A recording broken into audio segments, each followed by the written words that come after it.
Bonjour et bienvenue dans notre émission, dans notre temps de partage de la parole, dans notre temps d'enseignement, dans notre temps de méditation ensemble sur la parole de Dieu.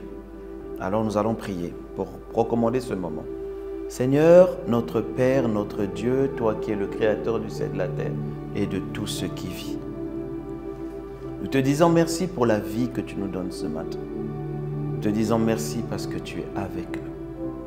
Nous te rendons grâce de ce que nous te faisons confiance et que tu bâtis notre foi au travers de tes enseignements.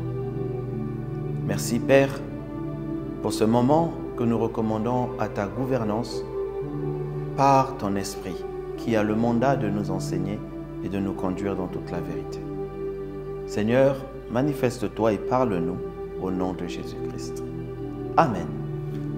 Alors, bienvenue, je vous salue. Je salue vos pasteurs, je salue vos églises. Je rends grâce à Dieu pour les vies de vos responsables dans les églises et je les bénis au nom de Jésus-Christ. Je rends grâce à Dieu aussi pour les personnes qui travaillent avec nous dans la réalisation de ce programme et le Seigneur nous fait du bien à tous. Et je vous bénis, vous qui êtes là et qui suivez ce programme et vous qui partagez ce programme afin que beaucoup d'autres personnes soient touchées. Je bénis Dieu pour vos vies. Alors, nous sommes en 2025 et l'une des recommandations que nous devons faire, c'est celle de respecter le temps qui nous est imparti. Amen.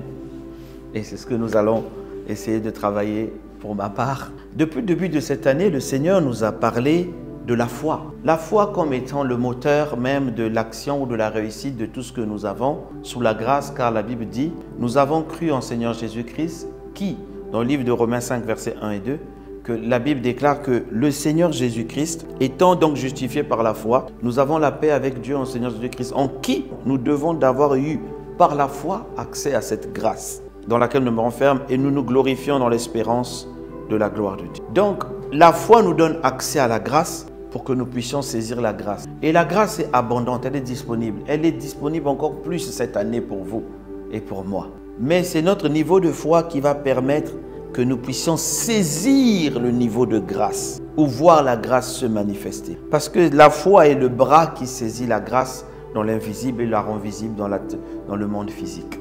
Alors, beaucoup d'entre nous, le Seigneur nous a parlé que les saisons d'accomplissement sont déjà engagées. Et même d'autres, excusez-moi de vous dire ça, ça va vous faire mal. Peut-être que la fin de la saison, de la manifestation de ce que Dieu a dit est en train d'arriver. Mais la Bible dit dans le livre de Hébreux 4 au verset 2, « Car cette bonne nouvelle qui leur a été annoncée ne leur servit à rien parce qu'elle n'a pas trouvé la foi auprès de ceux qui l'ont entendu. » Alors, la Bible déclare qu'il nous faut la foi pour saisir ces choses. Et notre grand problème souvent est de construire la foi. Nous avons beaucoup prêché sur l'importance de la foi, mais il nous faut prêcher sur comment grandir la foi. Et c'est ce que le Seigneur a commencé à faire depuis quelque temps. Alors, la dernière fois, le Seigneur nous a parlé de croire ou d'avoir la foi. Que la foi, c'était un moment ponctuel et croire, c'est ce qui nous est demandé. Nous devons croire constamment et continuer à croire. Mais c'est ce qui ne nous empêche pas que notre foi est posée par des actes sur le moment où nous croyons. Nous devons avoir une attitude qui change, des actes qui changent. Nous avons parlé de ce témoignage-là, de la femme qui était malade et de cet homme qui s'était cassé la cheville ou le tibia et qui n'arrivait pas à poser son pied, mais qui, les actes posés, ont montré qu'ils avaient la foi.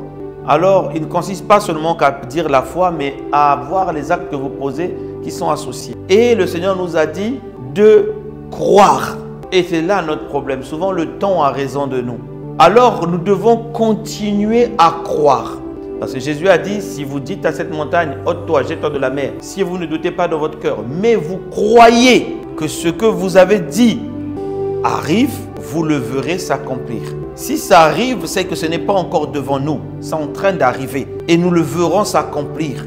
Il y a une attitude qui dit de croire que cela arrive. Jésus a dit, mais crois que ce qu'il dit arrive. Ça veut dire que c'est sur le chemin. Donc je me prépare déjà parce que ce que Dieu a dit arrive. Oh, mais mon gars, il n'y a rien. Ça arrive. Il dit, il le verra s'accomplir. Donc tout ce que Dieu t'a dit sur ta vie est en train d'arriver. Je te dis au nom de Jésus que c'est en train d'arriver. Crois et continue à croire. Continue à croire. Dans notre langage actuel, je vous dirais que la foi se manifeste en croyant. Pour que vous ayez un résultat de foi, vous devez croire. Heureuse celle qui a cru aux choses qui lui ont été annoncées. Elle verra leur accomplissement. Marie n'avait jamais vu un bébé naître avec une vierge, mais elle a cru. Elle a continué à croire jusqu'à ce qu'elle a vu son ventre commencer à pousser.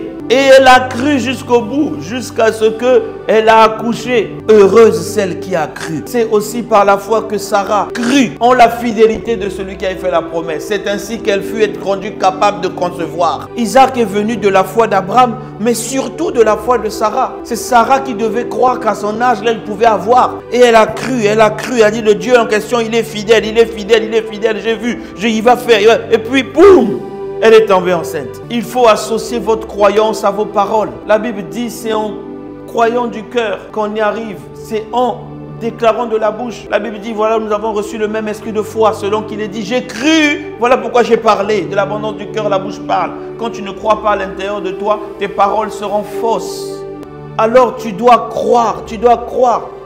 Ce n'est pas un travail difficile qu'on te demande. Crois seulement. Romains 10, verset 17. Ainsi, la foi vient de ce que l'on entend. Que l'on entend la parole de Christ. Donc, la foi vient en entendant. Si elle vient en entendant, on entend avec l'oreille, ça veut dire que la seule source de la foi ne peut être qu'une parole. Parce que la foi vient en entendant. Donc, la parole est la seule source de la foi. Si tu veux avoir une foi grande et une foi forte, il faut que tu puisses te mouler, te baigner dans la parole de Christ. Et pas n'importe quelle parole, la parole de Christ. Vous voyez, tout doit être centré sur Christ. Christ est la pierre angulaire de toutes choses. Il est l'auteur, la Bible dit, il est l'auteur et le consommateur de notre foi. Donc la parole de Christ, non pas la parole de Dieu dans sa globalité. Si on vient te prêcher Moïse, on vient te prêcher David, on vient te prêcher Salomon, on vient te prêcher Isaïe, tout cela, ils ont eu quelques succès, mais ils ont échoué à la fin. C'est la loi. Mais la Bible dit la foi vient de ce que l'on entend. Et que l'on entend la parole de Christ. Si tu es quelqu'un où tu es entouré de menteurs, il n'y a que des menteurs. Tu as eu des parents menteurs, tu as eu des amis menteurs qui te disent une chose, ils ne font pas. Ça, tu as du mal à croire que Dieu, quand il dit, il fait. Quand tu as eu des gens qui, lorsqu'ils t'ont dit quelque chose, ils ont commencé à poser les actes contraires. Ils te disent je t'aime, mais ils posent des actes contraires. Des actes de destruction, des actes pour te faire mal. Et que tu as vu au final, ces personnes-là, c'était des menteurs. Tu crois que Dieu est comme ça. Dieu n'est pas comme ça. Dieu est fidèle. Il a dit même si ton père t'abandonne, ta mère t'abandonne, moi je ne t'abandonnerai pas. Si je t'abandonne, ma droite me quitte. Ça veut dire mon pouvoir me quitte. Dieu, il veille sur sa parole pour l'accomplir. Ce qu'il dit, il l'accomplira. À une condition que cette parole rencontre la foi chez toi. Alors la seule source de la foi, c'est la parole. Il faut que toi-même commences déjà à prendre l'engagement de respecter tes paroles. Et tu auras plus de foi en croyant que Dieu respecte. Dis-toi que chaque fois que je prends un engagement, je le fais. Et tu vas voir que Dieu lui aussi, quand il prendra les engagements chez toi, tu n'auras pas du mal à croire qu'il va le faire. Alors le Seigneur veut que l'on croie et que l'on croit en la parole. Parce que celui qui croit possède. Dites avec moi, celui qui croit possède. Celui qui croit possède. La Bible dit dans le livre de Jean 6 au verset 47, en vérité, je vous le dis, celui qui croit en moi a la vie éternelle. Celui qui croit a. Ça veut dire que celui qui croit est un possesseur. Celui qui croit, c'est celui qui possède. Celui qui croit, c'est celui qui va saisir. C'est celui qui croit, c'est celui qui tient. Celui qui croit possède. En grec, il n'y a pas les halal, il n'y a pas les articles, tout ça là. C'est celui qui croit, moi, possède. C'est-à-dire que quand tu crois en la parole, tu possèdes ce qu'elle dit. Tu as quelque chose qui va s'arriver. Il y a quelque chose qui va s'accomplir. Plus tu crois, plus tu possèdes. Plus tu crois, plus tu dis, tu t'attends à ce que ça, plus tu vas saisir. Alors, si tu crois, tu possèdes. Tu crois, tu possèdes. Celui qui croit a la vie éternelle. Celui qui croit en moi a la vie éternelle. Si tu crois en quelque chose, tu possèdes la chose. C'est ça que tu dois te dire, c'est ça. Et le Seigneur te dit que tout vient dans la parole. Vous savez, les gens ont du mal à croire en la parole. Ils ont du mal à avoir la foi parce que d'abord, ils ne croient pas en la parole. Celui qui croit en la parole agit selon la parole. On l'a vu dans les sessions précédentes. Si je crois, je pose des actes qui vont en fonction de ce que je crois. Si je pose des actes qui vont à l'encontre de ce que je crois, je ne crois pas. Vous connaissez tous cette histoire des deux cultivateurs deux agriculteurs qui étaient en train de prier pour la pluie. À la fin, l'un s'est levé, il a pris sa houe, il a commencé à tracer les rigoles, il a commencé à tracer des chemins dans ses champs pour que l'eau tombe. Qui a eu la pluie? Eh bien, c'est celui qui a tracé. Parce que quand il a prié, il a cru qu'il a demandé la pluie, que ça arrive, il va déjà se préparer. C'est ça la foi. Il va déjà se préparer et lui, il reçoit la pluie. Les actes que vous posez doivent s'aligner à ce que vous croyez. Vous savez, il existe ce qu'on appelle l'approbation morale. Je pense que j'en ai déjà parlé. L'approbation morale, c'est comme un principe de reconnaissance intellectuelle, rationnelle des valeurs bibliques. Je dis, je reconnais que Dieu est Dieu. Je reconnais que Dieu guérit. Je reconnais que ne pas mentir, c'est bien. Je reconnais ce qui est dit à l'Église. Mais je le reconnais moralement et intellectuellement. Or, si on voit, l'approbation morale reste à la surface des choses. Je suis d'accord, mais elle ne va pas en profondeur. Elle ne va pas. La foi va en profondeur parce que la foi implique une croyance active. Ça veut dire, je sais ça, et je veux poser des actes qui vont avec ce que je sais. Donc, beaucoup de chrétiens vivent l'approbation morale.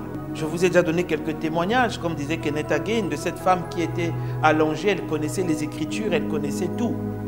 Et il a prié pour elle 1, 2, 3 fois, mais la femme n'était pas guérie. Et quand il part demander, Dieu lui dit oui, elle accepte les Écritures, mais elle ne croit pas aux Écritures. L'approbation morale. Ça veut dire que quand il vient, il dit à la dame, elle dit, bon, on va prier aujourd'hui.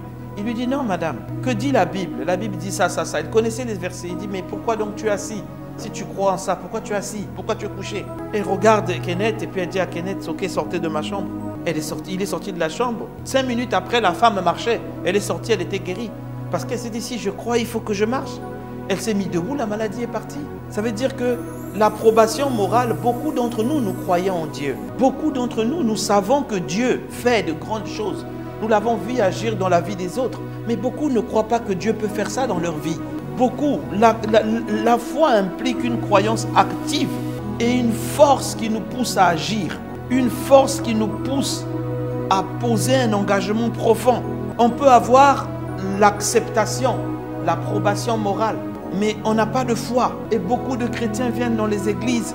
Amen, amen, amen, ouais. Mais quand ils sortent, l'approbation morale est là. Qu'est-ce qu'on t'a dit? Ils répètent ce qu'on a dit à l'église. Mais pourquoi tu ne poses pas des actes qui vont avec ça? Pourquoi tu ne reçois pas approbation morale? Vous savez, le verset qui illustre bien ça dans la Bible, c'est le Jacques 2, verset 19. Même, je commence à partir du verset 18. Jacques 2, verset 18. La Bible dit, mais quelqu'un dira, toi tu as la foi, moi j'ai les œuvres. Vous voyez? Quand vous voyez dans ça, il y a deux choses différentes. Ce qu'il appelle la foi, c'est ce que je vous explique tout à l'heure, en disant l'approbation morale. Quelqu'un va dire que j'ai la foi. Mais la vérité, c'est qu'il n'a pas la foi. Il a l'approbation morale. Il accepte ça. Il dit, mais quelqu'un dira, toi tu as la foi, mais moi j'ai les œuvres. Montre-moi ta foi sans les œuvres, et je montrerai la foi par mes œuvres. Ça veut dire que la foi est agissante. La foi pose des actes. Et regardez maintenant l'approbation morale. Il dit, au verset 19, tu crois qu'il y a un seul Dieu. Il dit, tu le crois. Il dit, tu fais bien. Ce que tu dis là, c'est vrai. C'est bien que tu crois qu'il y a un seul Dieu. Mais les démons, eux aussi, croient qu'il y a un seul Dieu et puis ils tremblent. Ça veut dire que tu peux croire qu'il y a un Dieu. Les démons aussi font ça, mais ça ne veut pas dire qu'ils ont la foi. Mais ils ont l'approbation morale. Ils savent qu'il y a un Dieu. Mais ils ne croient pas. Ça veut dire que savoir une chose est une chose. Et je veux qu'à cet instant, que par la lumière que le Seigneur donne dans sa parole, que tu comprennes que au-delà de ce que tu sais, il faut que tu agisses avec les œuvres qui voient en ça. Les œuvres qui vont avec ça. Sinon, ils savent. Les démons, les sorciers savent qu'il y a Dieu. Mais ils ne croient pas en Dieu. Les occultistes savent qu'il y a Dieu. Ils ne croient pas en Dieu. Les païens même savent. Même le païen. Comme disait un grand serviteur de Dieu que j'aime beaucoup, le pasteur Andrew Omar, qui disait que quand ils sont dans les tranchées de la guerre au Vietnam, quand ils étaient au Vietnam, les mêmes païens qui refusaient d'écouter quand ils prêchaient, quand les bombes sifflaient, ils disaient « Oh Dieu !» Ils savent qu'il y a Dieu. Ils savent qu'il y a Dieu. mais ils n'ont pas la foi, ils ne croient pas. La différence est où? Matthieu 8, verset 29, la Bible dit, et voici, il s'écriait, ça c'est le fou de Gadara, qu'y a-t-il entre toi et moi, entre nous et toi, fils de Dieu? Ils reconnaissent que Jésus est fils de Dieu, mais ils ne croient pas. Quand vous voyez la Bible dans l'histoire des démons qui étaient avec les fils de CV, je crois, ils voulaient chasser les démons. Oh, nous te chassons au nom de Jésus que Paul utilise. La Bible dit dans Acte 19, 15, l'esprit malin leur dit, je connais Jésus. C'est-à-dire qu'il le connaît. Il dit, et puis je sais qui est Paul.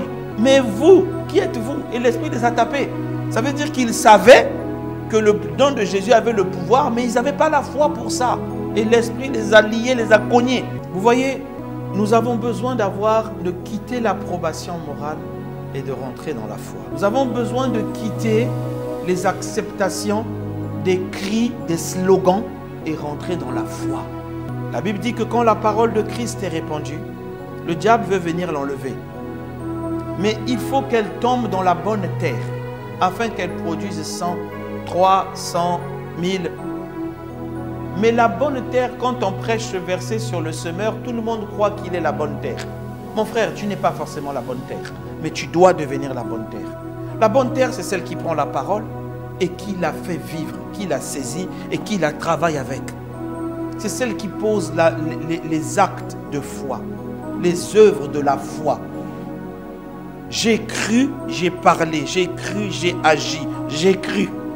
La grâce est disponible à volonté et nous voulons triompher. Nous voulons triompher. Si nous restons dans l'approbation morale, nous ne sommes pas différents des philosophes qui racontent des théories, ils croient en leurs théories, mais après derrière quand vous voyez leur vie, ça ne ressemble même pas à leur théorie. Mais ils sont là, ils les défendent. Si nous restons dans l'approbation morale, nous allons ressembler à des païens. Les païens croient aussi qu'il y a Dieu quelque part, mais ils ne croient pas. Ils ne croient pas avec les œuvres et les actes de la foi. Nous devons quitter une étape pour rentrer dans la foi agissante. Et pour cela, il nous faut avoir les bases. La Bible dit dans le livre de 1 Jean 5, verset 4, « Parce que tout ce qui est né de Dieu triomphe du monde. » Si tu es né de Dieu, je te dis que tu dois triompher du monde. Le monde ne peut pas te gagner. Même s'il t'a pris une fois, il t'a plongé dans l'eau, tu vas sortir. Même si tu as glissé, tu es tombé, tu t'es sali, tu vas te relever, tu vas te nettoyer. Tout ce qui est né de Dieu triomphe du monde. Mais la suite donne la clé. Il dit, et la victoire qui triomphe du monde, c'est notre foi. Donc même quand je vous dis, si tu as glissé, tu vas te relever, tu vas avancer, parce que je crois que tu vas avancer. Je crois que tu n'es pas appelé à rester là où tu es. Tu n'es pas appelé à rester dans ce tombeau. Non, il est ressuscité avec nous. Tu ne peux pas rester, même si tu ne veux pas avancer. Le puissant et glorieux Saint-Esprit va te faire démarrer. Ce qui triomphe, c'est notre foi. La Bible dit, mais la victoire qui triomphe du monde, cette victoire-là, c'est notre foi. C'est notre foi. Il faut qu'on ait la foi qui triomphe du monde. Il faut qu'on ait la foi qui avance. Donc, pour triompher du monde, tu n'as pas besoin de puissance. Excuse-moi, mais tu as déjà la puissance, je rends grâce à Dieu pour ça. Tu n'as pas besoin, tu as besoin de faire grandir ta foi. Tu as besoin d'être reconnu comme étant un homme, une femme de foi. Et tu le sauras au nom de Jésus. Tu as besoin de croire là où les autres disent non, laisse tomber. Tu dis non, Dieu m'a dit et ça va se faire. Crois en ta propre foi, je vais te dire. Fais un peu confiance en ta propre foi. L'origine de la foi, c'est la parole de Christ. Mais la base, le fondement de la foi, ce qui commence par bâtir notre foi, c'est que dans la parole de Christ, on doit retrouver le premier ingrédient qui fera que ta foi ne tombe pas. Si la grâce est venue par Jésus-Christ, il faut aller trouver dans la Bible qu'est-ce qui fait que la grâce soit venue par Jésus-Christ. La Bible dit, Jean 3, versets 14 à 16, que vous connaissez bien. Et comme Moïse éleva le serpent dans le désert, il faut que le Fils de l'homme soit élevé, afin que quiconque croit en lui ait la vie éternelle. Afin que quiconque ait la foi en lui ait la vie éternelle. Il dit car, le mot car veut dire parce que. Ceci-là arrive parce que. Il donne la cause. Cette première raison qui est la raison principale pour que Jésus soit venu et que les hommes doivent croire en lui. Il dit car, parce que Dieu a tant aimé le monde qu'il a donné son Fils unique afin que quiconque croit ne périsse point mais qu'il ait la vie éternelle. C'est-à-dire que l'origine même de croire vient d'abord par le fait que Dieu nous a aimés. La foi ne doit pas commencer par ce que tu poses comme acte. La foi doit commencer par l'origine de l'amour de Dieu. Tu dois être conscient que Dieu m'aime. Dieu le fera dans ma vie, pas parce que je suis meilleur que les autres, pas parce que je suis un télo, pas parce que j'ai des diplômes ou pas parce que je n'ai pas de diplôme. Dieu le fera d'abord parce qu'il m'aime. Et c'est la première base, c'est le premier fondement de la grâce. La grâce vient, le salut vient d'abord parce que Dieu m'aime. On ne peut pas baser notre foi si on ne commence pas par la baser par l'amour. Voilà pourquoi la Bible précise, il a tant aimé le monde. Les gens qui étaient dans le monde, le pécheur que tu étais, il t'aimait. Et son amour pour lui est inchangé. La Bible dit que Jésus-Christ est le même hier, aujourd'hui, éternellement. Du même amour, il allait à la croix pendant que tu étais pécheur. Le même amour conduit ses décisions pour toi aujourd'hui. Dans le même amour, il t'a donné l'esprit. Ta foi doit d'abord être basée sur la conscience de que Dieu m'aime. Dieu m'aime. Une foi sans la conscience de l'amour de Dieu est nulle.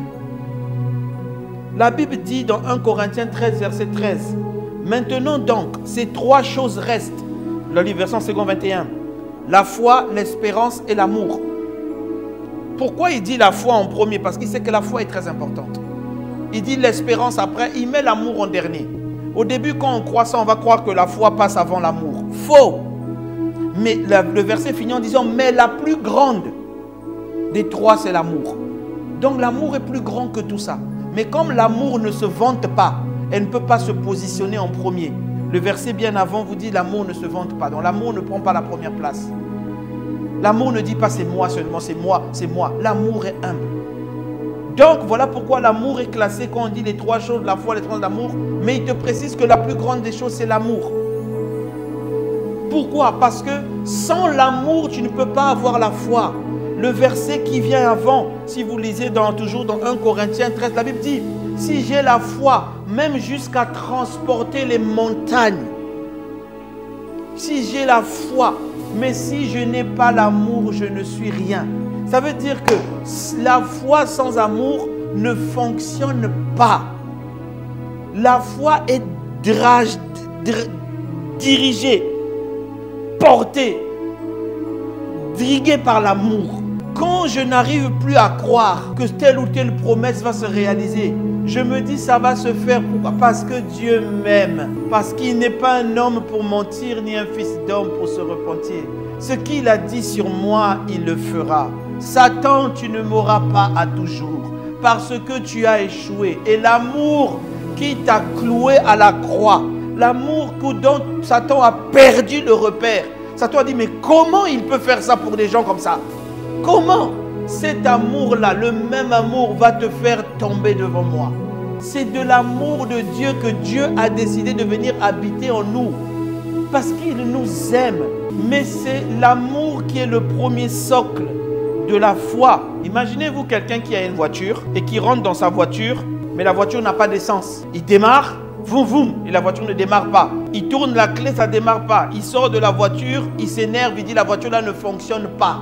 Mais c'est ce qui arrive. Le problème, ce n'est pas la voiture, c'est que tu n'as pas mis d'essence. Tu n'as pas mis de gasoil ou de batterie selon les modèles que tu as. Mais c'est ce qui marche. On dit que la foi ne fonctionne pas parce que les gens ont retiré l'essence de la foi qui est l'amour de Dieu. Dieu a tant aimé qu'il a donné afin que quiconque croit. Je traduis ça en français facile. Parce que Dieu a tellement aimé que Dieu a donné pour qu'on puisse croire. C'est-à-dire que pour croire, ça s'appuie d'abord parce que Dieu nous a aimés. Mais combien ont oublié que Dieu vous aime? Tu es là, tu oublies même que... Est-ce que le matin, tu te lèves, tu dis, Seigneur, merci parce que je sais que tu m'aimes. Je sais que tu m'aimes. Voilà pourquoi cette situation ne restera pas comme ça. Pourquoi? Parce que tu m'aimes. Cette situation changera parce que je sais que tu m'aimes. Tu ne me laisseras pas dans... Jésus a prié, dit, tu n'abandonneras pas le corps de ton saint au milieu des brigands. Pourquoi? Parce que tu aimes. Dieu aime à cause du grand amour. Dieu aime. L'amour va te faire te rapprocher de Dieu au lieu de le fuir. L'amour va te faire, quand tu as eu un problème, tu vas dire non, je repars devant mon Père, je vais pleurer à lui. Je n'ai que lui. Je n'ai que lui. L'amour va augmenter ta foi. 1 Jean 4, verset 18 dit, la crainte n'est pas de l'amour, mais l'amour parfait bannit la crainte, car la crainte suppose un châtiment. Et celui qui craint n'est pas parfait dans l'amour. Pour nous, nous l'aimons. Pourquoi? Parce qu'il nous a aimés le premier. Il nous a aimés le premier. Il nous a aimés le premier. L'amour de Dieu doit être l'essence de notre foi. Je crois en Dieu parce qu'il m'aime. Je crois en Dieu parce que tous les matins, quand il me donne le souffle de vie, il me démontre son amour pour moi. Il me dit, Marc, ce n'est pas fini. Lève-toi, avance encore. Dieu nous aime. Dieu t'aime, mon frère. C'est ça qui doit être... Tu dois te lever. Pas, je ne dis pas... vous savez, quand je prêche la parole, par la grâce de Dieu, je fais la différence. Je ne vous dis pas que vos actes ne comptent pas. Je vous dis que ça compte tellement petit devant l'amour de Dieu. Les plus beaux actes que vous pouvez poser, les plus belles choses que vous pouvez faire, ne sont que la boue devant le Seigneur. Si vous enlevez l'essence qui est lui-même l'amour de Dieu. La Bible dit dans le livre de 1 Corinthiens 13, si je prie en langue, je chasse les démons, j'ai la puissance, j'ai ceci, cela. Si je le fais par orgueil, il n'y a pas l'amour, je suis rien. Voilà pourquoi l'amour est le drive. C'est le fondement de la foi. C'est la base même de la foi. Dieu a démontré son amour en donnant tout ce qu'il avait de plus grand pour nous. Ce que Dieu avait de plus grand, c'était lui-même. Ce que Dieu avait de plus grand, c'est Jésus. Mais la Bible dit dans le livre de Romains 8, au verset 31, « Que dirons-nous donc à l'égard de ces choses? Si Dieu est pour nous, qui sera contre nous? » Lui, on vous explique toujours le pourquoi. Quand Paul écrit ça par l'Esprit, il dit, qui sera contre nous? Il pose une question. Il dit, pourquoi je vous dis ça? Parce que lui qui n'a point épargné son Fils, mais qui l'a livré pour nous. Dieu a donné Jésus pour que Jésus soit crucifié nu pour toi. Dieu a donné Jésus pour qu'il ait les pieds percés, les mains percées pour toi. Pour qu'il soit fouetté, humilié jusqu'au dernier niveau pour toi. La Bible dit, comment ne nous donnera-t-il pas aussi toutes choses avec lui? Satan, tu es qui pour venir me bloquer? Qu'est-ce que Dieu ne me donnera pas avec lui? Il a déjà donné Jésus. C'est la guérison? Non. C'est quoi? La richesse? Non. C'est la connaissance de la parole? Non. Il va tout nous donner, tout. Il a déjà donné ce qu'il avait de plus cher. Il a sacrifié son fils. Il avait dit à Abraham, tu n'as pas hésité à donner ton fils, moi aussi je donnerai le mien. Pour l'humanité. L'amour de Dieu doit être bien assis au-dedans de toi. Parce que c'est ça qui, dans les moments où tu es couché malade, tu vas dire, je serai debout. Pourquoi? Parce que Dieu m'aime. L'amour de Dieu est plus grand que tout. L'amour de Dieu doit être le socle de notre foi. De notre foi. De notre foi. On va s'arrêter là pour aujourd'hui.